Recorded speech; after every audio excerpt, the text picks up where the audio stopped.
Bapak Ibu yang kula hormati, sakniki kula matur nyuwun pangapunten kok bilih kula sampun wantun matur wonten ngarsa sedaya kok bilih kula niki jadwalipun niku seharusnya sejatosipun Mas Fajrul Islami rencana kami di Alhamdulillah Muhammadiyah Nusantara namun beliau berhalangan, lalu saya dibilang sama Mas Madomo untuk banjir.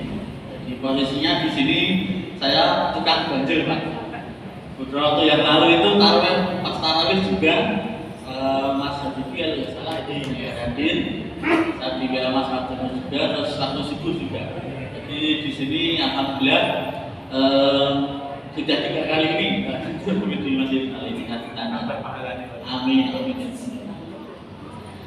Beberapa waktu yang lalu waktu saya matur wonten nasabnya sedaya waktu salat subuh saya sampaikan bahwa dalam ajaran agama kita, agama Islam, kita diwajibkan menjaga perbuatan dan perilaku kita dari yang namanya dosa. Dosa itu ada dua macam, ada dosa besar dan ada dosa kecil. Yang perbuatan yang menghasilkan dosa itu adalah perbuatan maksiat. Maksiat itu apa? Ya, ini yang perlu kita ketahui bahwa sebelumnya saya sampaikan ini, mohon maaf untuk dewasa ini ya, dengan semakin majunya teknologi, serba digital dan sebagainya itu seolah-olah bahwa perbuatan maksiat itu tipis-tipis.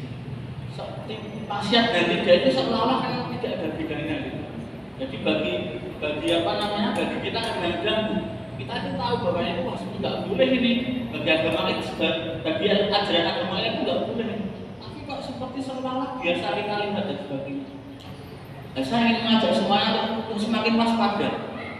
Pada zaman-zaman sekarang ini mungkin ya kalau banyak yang mengatakan ini zaman akhir masyarakat itu sekarang sudah berada di depan mata, ya mungkin benar, ini benar.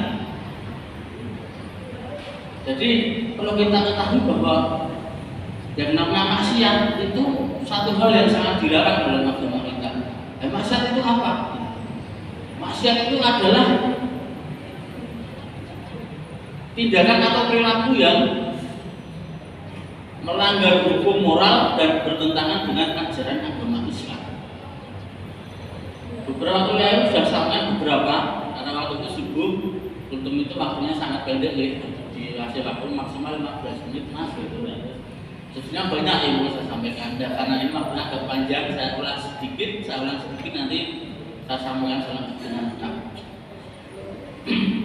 Maksiat terbesar yang tidak boleh dilakukan oleh umat Islam khususnya ya, itu adalah syirik kepada Allah Subhanahu wa Ta'ala. Syirik itu apa? Syirik itu adalah menduakan atau seolah-olah selain Allah itu ada. Kita umat Islam itu diajarkan bahwa yang memberikan kita nikmat, rezeki, umur panjang, kesehatan itu tak lain tak bukan hanya Allah Subhanahu wa Ta'ala. Akan tetapi ada sebagian orang yang berpikiran bahwa selain Allah itu ada yang bisa memberi kita rezeki.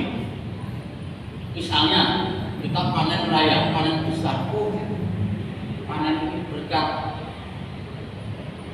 berkahnya dari Dewi Sri misalnya. Karena dulu pernah ada cerita kandungan itu bahwa kalau yang memberi kesuburan tanaman dan sebagainya itu ada Dewi Sri, itu jadi ada yang diri mungkin pernah saya juga pernah melihat itu. Dan itu ternyata dipercaya banyak orang. Karena apa? Karena saya pernah menyaksikan di YouTube itu ada yang meyakini hal seperti itu. Nah, ini bahaya sekali. Bagi akidah umat Islam ini berbahaya sekali.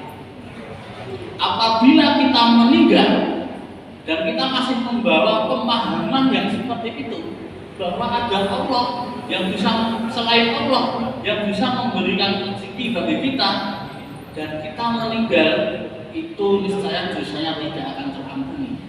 Karena apa? Karena sudah menduakan Allah Subhanahu wa Ta'ala. Nah, jadi saya mengajak semuanya mumpung saat ini kita masih diberi nyawa oleh Allah Subhanahu wa taala, diberi kekuatan beribadah oleh Allah Subhanahu wa taala. Kalau kita pernah melakukan seperti itu, kita pernah punya pikiran seperti itu, monggo kita tobat kepada Allah Subhanahu wa taala.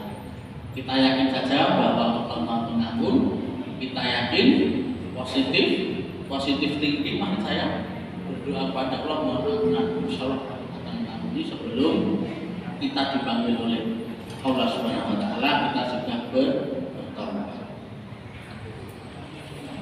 Maksiat yang besar yang kita bilang besar lagi yang wajib kita hindari itu adalah meninggalkan sholat.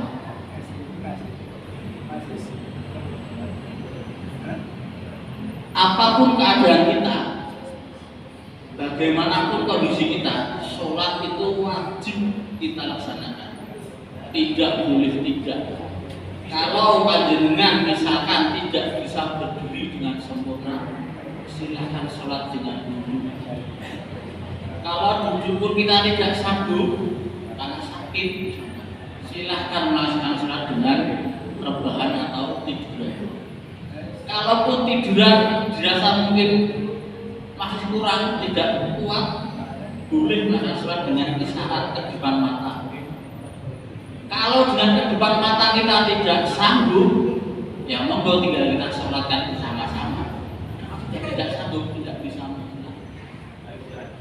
Artinya apa? Artinya bahwa sholat itu boleh ditinggalkan hanya ketika kita mati. Jadi apapun alasannya, sholat tidak boleh ditinggalkan. Kalau panjenengan pindahan jauh misalnya, ada aturannya, keringanan sholatnya bisa jamaah. Ya, untuk mengetahui hal ini, saya sarankan kepada semuanya untuk selalu menuntut ilmu. Ilmunya di mana? Ya, di pengajian-pengajian yang mengajarkan itu supaya kita lebih paham lagi tentang Islam kita ini, agar kita menjalankan hukum tidak ragu-ragu. Selanjutnya maksiat yang mengakibatkan dosa besar yang tidak boleh kita laksanakan adalah durhaka kepada orang tua. Durhaka kepada orang tua ini, maaf, mungkin masih banyak kita. Mungkin orang tua kita pernah sakit hati kepada kita karena perkataan kita yang mungkin tidak sengaja kita ungkapkan, ternyata menyinggung perasaan orang tua. Bisa jadi karena kenakalan anaknya orang tua tersinggung, akhirnya tidak, hatinya belum bisa membuka memberi maaf, mungkin bisa jadi seperti itu. Kepada bapak ibu yang punya orang tua dan meninggal, ya ngaji-ngajilah kita mendoakan orang tua. Dan saya berpesan kepada adik-adik terutama yang mungkin ya punya keinginan bekerja tapi melamar kemana-mana belum diberi pekerjaan terima, yang mungkin sudah ingin sekali menikah tapi kemana-mana berusaha tidak ketemu jodohnya, bisa jadi itu karena belum ada ridho dari orang tua. Bisa jadi orang tua belum ikhlas memberikan restunya kepada kita semua. Membuka usaha berkali-kali, misalnya belum sukses, belum bisa seperti keinginan, bisa jadi karena belum ada ridho dari orang tua. Maka saya mengajak semuanya, monggo kita menjaga hubungan baik dengan orang tua kita. Kalau qadarullah orang tuanya sudah meninggal, ya kita perbanyak doa untuk mereka. Yang masih hidup, monggo kita sayangi sebenar-benar yang kita sayangi betul. Jangan sampai orang tua tersinggung dengan perbuatan kita, perkataan kita. Karena apa? Karena ya ridho Allah Subhanahu wa taala kepada kita itu juga tergantung ridho orang tua kepada kita. Jadi monggo mari kita betul-betul jaga hubungan baik kita dengan orang tua kita, sehingga Allah pun, sehingga orang tua kita pun menyayangi kita, ridho pada kita. Kalau ridho orang tua sudah kita dapatkan, insya Allah ridho Allah pun akan kita dapatkan. Selanjutnya yang maksiat yang terbesar yang tidak boleh kita laksanakan itu adalah berzina. Berzina ini bahaya. Seperti saya sampaikan tadi, dunia kita ini sekarang digital. Sekarang, mohon maaf, seakan selingkuh itu sekarang bisa dengan mudahnya dengan online dan sebagainya. Terus apa? Mohon maaf, untuk dunia prostitusi misalnya, itu sekarang online itu sudah biasa. Kita perlu berhati-hati di sini. Dalam hari ini kita menghadapi sesuatu yang kita kan tidak perlu membendung. Digital mau seperti apa kita tidak punya kekuatan untuk membendung. Kita ikuti saja. Yang penting kita tetap menjaga iman kita. Dengan apa? Ya dengan menjalankan yang diperintahkan agama kita. Jauhi zina, jauhi mendekati syariat itu tidak boleh, apalagi melakukan. Mas, namun tendangan saya masih bajut pernah melakukan begitu. Ya banyak-banyak bertobat kepada Allah Subhanahu Wa Taala. Selain dosa syirik yang tadi saya sampaikan, semua dosa itu berpotensi diampuni oleh Subhanahu Wa Taala selama kita bersungguh-sungguh mohon ampunan kepadanya.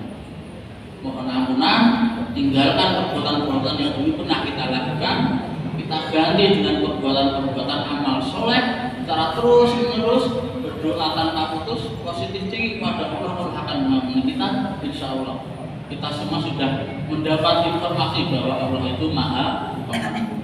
Ya monggo saya ajak semuanya untuk introspeksi diri, bahwa dulu pernah kita melakukan sesuatu yang sifatnya seperti itu. Ya monggo kita berbanyak istighfar dan tobat kepada Allah Subhanahu Wa Taala. Selanjutnya, perbuatan maksiat yang terjadi di sekitar kita dan itu berpotensi mendapatkan dosa besar itu adalah minum minuman keras atau khamr. Minum minuman keras di daerah istimewa Yogyakarta ini sebenarnya bukan dilarang ya, tapi dibatasi dengan kadar alkohol tertentu. Itu bisa dijual di tempat-tempat tertentu juga. Misal di tempat wisata seperti di Pairotama itu boleh dijual dengan kadar alkoholnya berapa persen itu saya tidak lupa. Itu boleh dijual. Terbatas, makanya ada aturannya. Dan sekarang yang jadi masalah seperti miras itu dijual mendapatkannya mudah dan banyak disalahgunakan oleh untuk generasi muda. Salah satu penyebab tingginya kriminalitas di Yogyakarta, salah satu penyebabnya adalah minuman keras, miras. Konon katanya kalau kita sudah minum miras, itu yang tadinya jirih, penakut, jadi berani.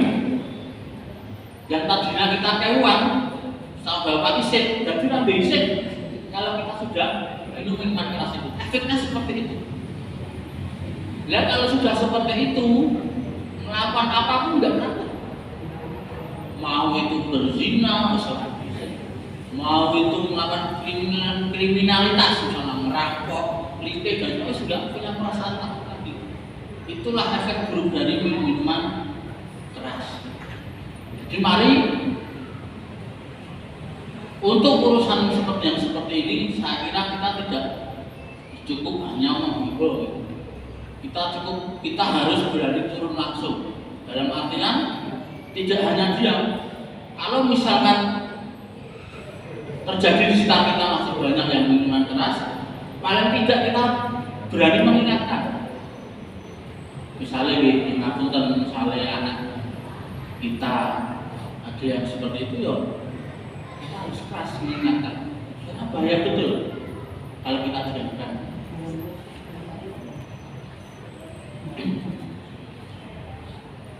Makanya saya mengajak seperti Masjid Al-Ihtiyat itu yang jamaahnya banyak, ya mungkin remaja masjid atau pemudanya banyak, bisa kita ciptakan kondisi untuk membantu aparat untuk meminimalisir minuman keras seperti ini. Sekarang sangat mudah membeli miras itu Pak. Kita tinggal punya HP, punya kuota, itu bisa beli dengan mudahnya online. Kan tidak jarang yang menjual secara terbuka, tapi faktanya sangat mudah didapatkan.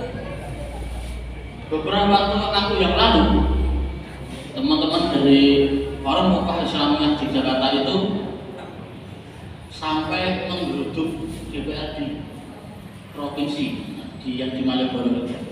Karena apa? Karena saking gedenya dengan miras.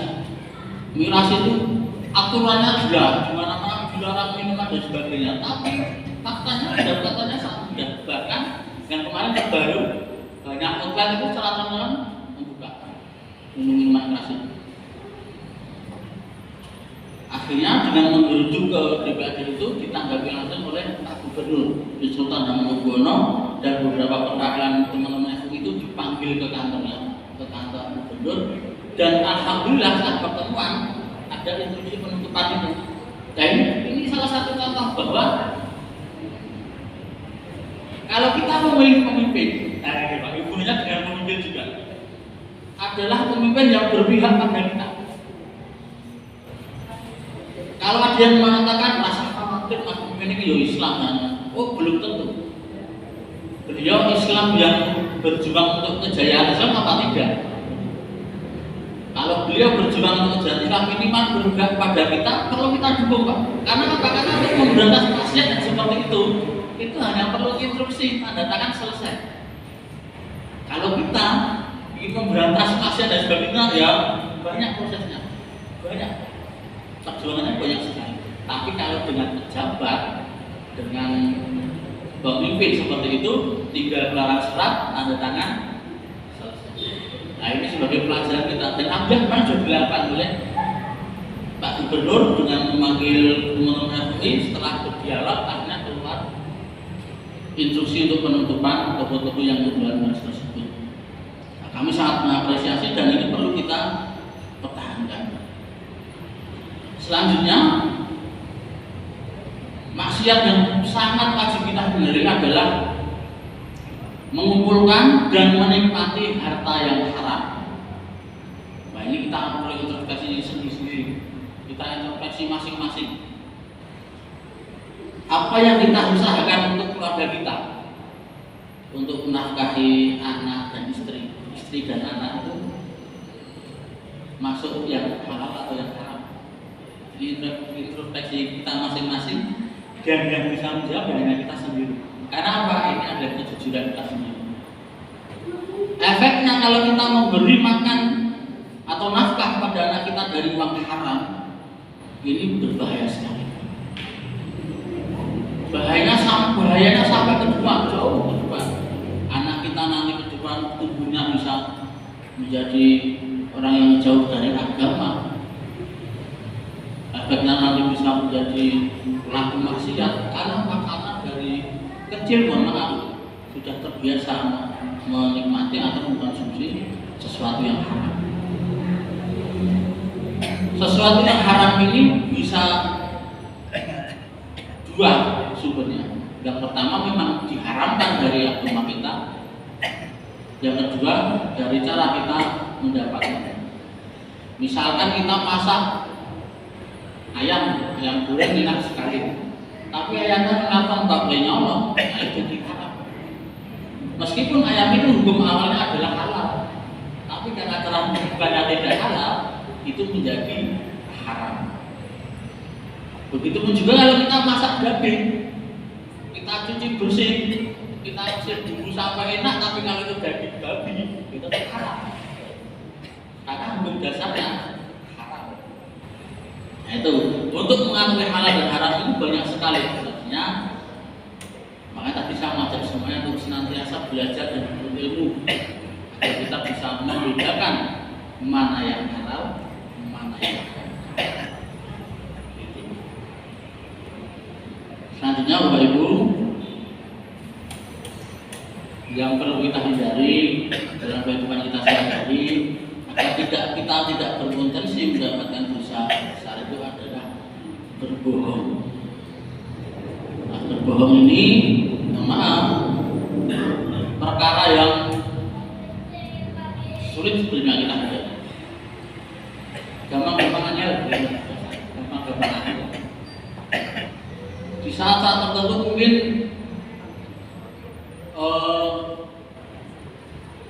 orang ya kita sendiri mau, mungkin kita terlanjur janji pada anak kita besok pas ayah libur tak ajak ke sini le, nah kita jalan-jalan atau membelikan apa. Kalau kita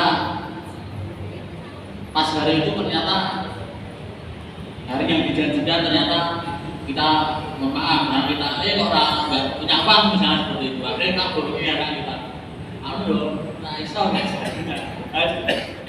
seperti itu, harus kecil, bohong yang kecil itu nanti pasti akan menimbulkan kebohongan selanjutnya. Awalnya bohong karena apa misalnya, terus untuk menutupi kebohongan yang pertama tadi mesti bohong lagi. Jadi bohong itu termasuk perbuatan yang harus kita hindari dan termasuk perbuatan maksiat yang tidak boleh kita laksanakan. Maksiat yang selanjutnya yang tidak boleh kita lakukan adalah bersaksi palsu. Nah, bersaksi palsu ini kaitannya dengan dalam berbohong tadi. Misalkan kita contoh paling sederhana aja bersaksi palsu ini, kita kan sejak masuk Islam sudah bersyahadat pada Allah, bersaksi bahwa Muhammad adalah utusan Allah. Itu janji kita ya, janji abadi yang boleh tidak kita ingkari, tidak boleh kita ingkari. Tetapi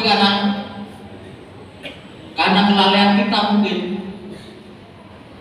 saksi yang saya bersaksi bahwa Muhammad utusan Allah itu, karena kelalaian kita mungkin kita ingkari sendiri. Atau misalnya ya kita tidak mau mengikuti sunnah-sunnahnya. Kalau kita sudah mengatakan bahwa Nabi Muhammad adalah utusan Allah dan kita meyakini, kan ada lebih baik kita beritibar pada beliau, mengikuti sunnah-sunnahnya, mengikuti ajaran-ajarannya. Tapi mungkin karena hal tertentu, misalnya kita lalai, akhirnya kita meninggalkan hal nah, itu tidak boleh. Alangkah baiknya jika kita perlahan-lahan tapi konsisten mengikuti sunnah-sunnah beliau, yaitu yang lebih baik. Semoga kita mau, selalu mau dan berusaha untuk mengusahakan mengikuti sunnah-sunnah beliau. Yang selanjutnya adalah sifat pikir dan pelit.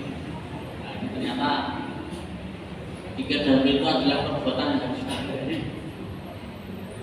Untuk menjadi lomo atau sedekah itu tidak harus menunggu kaya. Kita tidak boleh sendiri, dan saat tidak sendiri tidak pernah sedekah. Jadi kita tidak pernah lomo. Kalau misalkan saat contoh gini, suatu hari misalkan kita dalam posisi berada, kita ada rezeki lebih, kok bila ada teman atau tetangga yang nembung pada kita karena besar satu kebutuhan, minimal kita menjawab. Mungkin saat ini kita sudah ada BA ya, atau BA, terus ada yang teman BA ya. Mas, menabungkan ini saya sedang terdesak kebutuhan untuk biaya sekolah anak, yang saya belum ada. Kalau banyak ada dan ridho, saya bisa dipinjami dulu. Nanti kalau ada saya kembalikan. Kalau misalnya kita ragu-ragu mau misalkan atau enggak, karena kita juga masing-masing berbeda kan. Itu minimal menjawab. Jangan di WA diwotor dijawab. Itu kan yang nunggu mesti nunggu oleh orang. Nah, itu memang dijawab, boleh dan tidaknya. Tapi saya sarankan kalau yang panjenengan rezekinya berlomba, ada pinjamilah, karena itu sangat berpahala dan itu menjadi amal yang baik bagi kita. Tapi kalau misalkan pas betul-betul tidak ada ya menyampaikan jawaban dengan sangat baik, sangat tidak menyinggung perasaan yang saja. Selanjutnya Bapak Ibu, sebetulnya perbuatan total perbuatan itu masih banyak, tapi waktunya sudah hampir habis, tinggal 10 menit. Setelah kita mengetahui di sekitar kita, dari lingkup yang paling kecil dulu, di keluarga kita, di sekitar kita masih banyak terjadi maksiat, apa yang kita lakukan? Yang harus kita lakukan itu apa? Ternyata Bapak Ibu, dalam ajaran kita, setiap muslim itu diwajibkan untuk beramar ma'ruf nahi munkar. Amar ma'ruf nahi munkar itu hukumnya wajib. Ada yang mengatakan hukumnya fardu kifayah. Fardu kifayah itu seperti kalau kita mensolatkan jenazah, itu hukumnya fardu kifayah. Kalau sudah ada yang melakukan ya sudah, tapi harus ada yang melakukan. Seperti juga dengan halnya kita menyikapi adanya maksiat di sekitar kita. Ini harus ada yang melakukan pencegahan, menasihati. Ini harus ada, tidak boleh tidak. Kalau misalkan di sekitar kita masih banyak, mohon maaf ini, anak-anak muda nongkrong sambil minum minuman keras misalnya, harus ada yang ngirim. Ternyata beramar ma'ruf nahi munkar itu hukumnya wajib bagi umat Islam dan harus ada. Makanya mohon maaf ini, kalau dulu pernah kita mendengar namanya FPI dan sebagainya yang sering mengartikan tokoh-tokohnya dan sebagainya. Itu tidak apa-apa, karena kalau kita nggak bisa melakukan, ada yang berani dan mengapa monggo, karena memang perintahnya harus ada yang melakukan. Karena kalau maksiat itu kita diamkan, wah bahaya. Dan kita sebagai umat muslim harus berani melawan pelaku-pelaku kemaksiatan itu. Mereka saja yang bermaksiat pada Allah saja berani, bermaksiat pada Allah saja tidak punya rasa takut kita, rasa takut mereka tidak punya. Dan ini mereka itu berani banget. Lah kita yang mempertahankan ajaran Allah di sekitar kita harus lebih berani. Tapi saya berpesan, karena kita sekarang sudah ada Pak Polisi dan sebagainya, ya kita bekerja sama dengan mereka. Kita tidak lakukan saja, Pak ini ada sekumpulan orang yang sedang minuman keras, daripada kami nanti warga yang bertindak kumpul panjangan yang bertindak. Nah seperti itu sudah langkah terbaik bagi kita. Minimal kita tidak diam saja. Kalau diam saja itu bukan perilaku muslim. Muslim itu minimal mendoakan. Tapi ketahuilah bahwa mendoakan orang yang bermaksiat itu selemah-lemahnya iman. Jadi kalau kita tidak berani untuk melakukan aksi dan nyata misalnya mengusir dan sebagainya, ya kita doakan. Tapi ketahuilah bahwa hanya dengan mendoakan itu adalah selemah-lemahnya iman seorang muslim. Jadi sama semuanya, kita bersama berkolaborasi, kita pantau ini daerah kita ini yang masih ada banyak sekali maksiat. Mari sama-sama kita perangi dalam artian ratus kita perang dalam arti yang butuh ngaku dan dunia tidak. Kita lawan kemaksiatan itu dengan apa namanya? Dengan santun dan sebagainya. Harapannya harapan kita seperti itu. Bapak Ibu yang kami hormati,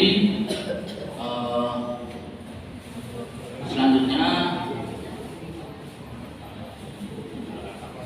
kita perlu mengingatkan pada generasi muda kita akan buruknya dampak daripada maksiat. Kalau kita sudah terlalu lama melakukan maksiat, yang seolah-olah maksiat itu sekalian mendadak daging, atau karena saking terbiasanya, atau mungkin karena mereka itu belum tahu bahwa itu maksiat yang tidak boleh dilakukan. Itu kita perlu mengingatkan bahwa dampak buruk maksiat itu sangat jauh ke depan. Tidak hanya saat melakukannya itu. Tidak hanya saat melakukan maksiat itu, dampak buruk itu bisa dialami jauh ke depan. Salah satunya adalah menghalangi rezeki. Kalau kita semua masih sering melakukan maksiat dan rezeki kita kok seret, rezeki kita kok sulit kita menghasilkan jabatannya, ya perlu kita introspeksi. Mungkin saya masih sering melakukan maksiat, yang di situ saya nggak tahu kalau itu maksiat. Karena apa? Karena kadang-kadang kalau kita berbicara tentang pekerjaan dan sebagainya, kadang-kadang itu maksiat atau tidak kita